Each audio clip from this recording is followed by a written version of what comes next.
Subscribe कीजिए हमारे channel को। सब्सक्राइब करने के लिए लाल सब्सक्राइब बटन को दबाइए और उसे दबाने के बाद बेल आइकन के बटन को दबाइए ताकि आने वाले नए वीडियोज के अपडेट्स आपको रेगुलरली मिलती रहे। दोस्तों, दीपावली के 5 दिनों के पर्व की शुरुआत धनतेरस वाले दिन से होती है। दिन भगवान धनवंतरी की पूजा अर्चना की जाती है। धनवंतरी की पूजा उपासना करने से जीवन में सुख, समृद्धि, ऐश्वर्य और अच्छी सेहत की प्राप्ति होती है।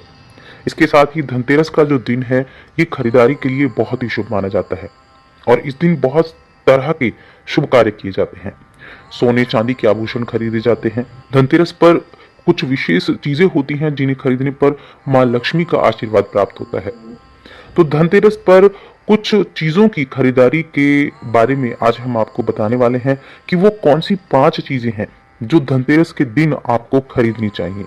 तो चलिए जानते हैं उन 5 चीजों के बारे में जो इस दिन खरीदारी करना बहुत ही विशेष माना जाता है।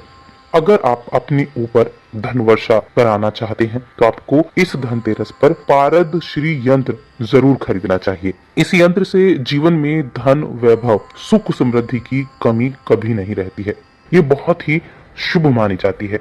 इसके अलावा आप दूसरी चीज खरीद सकते हैं, जैसे आप धनतेरस पर श्री धन वर्षा यंत्र या कुबेर यंत्र या फिर महालक्ष्मी यंत्र, इनमें से भी एक यंत्र को खरीदकर अपने घर में रख सकते हैं।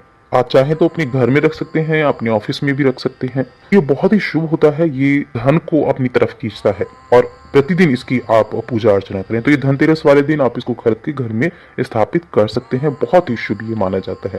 और तीसरी चीज है कि आप लक्ष्मी गणेश जी की मूर्ति जरूर खरीदें। धनतेरस के दिन लक्ष्मी गणेश जी की मूर्ति खरीदना बहुत ही शुभ होता है, क्योंकि दिवाली से एक दिन पहले मां लक्ष्मी और गणेश की मूर्ति को घर लाने की परंपरा बनी हुई है और फिर दिवाली के दिन इनकी विधिवत पूजा अर्चना की जाती है, जिससे इन दोनों का आशीर्वाद पूरी वर्ष भर आपके ऊपर रहता है और पूरी वर्ष भर आपके घर में धन धान्य की कोई कमी नहीं रहती है। इसके अलावा सोना चांदी के सिक्के खरीदना भी इस दिन बहुत विशेष माना जाता है। धनतेरस पर सोने का सिक्का या चांदी का सिक्का या कोई छोटा मोटा आभूषण खरीदना बहुत ही शुभ माना जाता है। इसके अलावा चांदी के बर्तन भी खरीदे जा सकते हैं। माना जाता है कि धन की देवी लक्ष्मी बहुत प्रसन्न होती हैं इन चीजों की खरीदारी से। इसके बाद जो 5वीं चीज है वो है धनिये का बीज। धनतेरस को धनिये का बीज भी खरीदा जाता है। धनतेरस पर धनिये का बीज खरीदकर दिवाली पर लक्ष्मी पूजन में इसका उपयोग किया जाता है और उसके बाद धनिये के बीज को बहुत से लोग तिजोरी में रखते हैं, क्योंकि ये कुबेर का, मां लक्ष्मी का ही एक स्वरूप माना जाता है। तो इन चीजों की खरीदारी आप कर सकते हैं जो आपके जीवन में सुख समृद्धि लेकर आएंगी।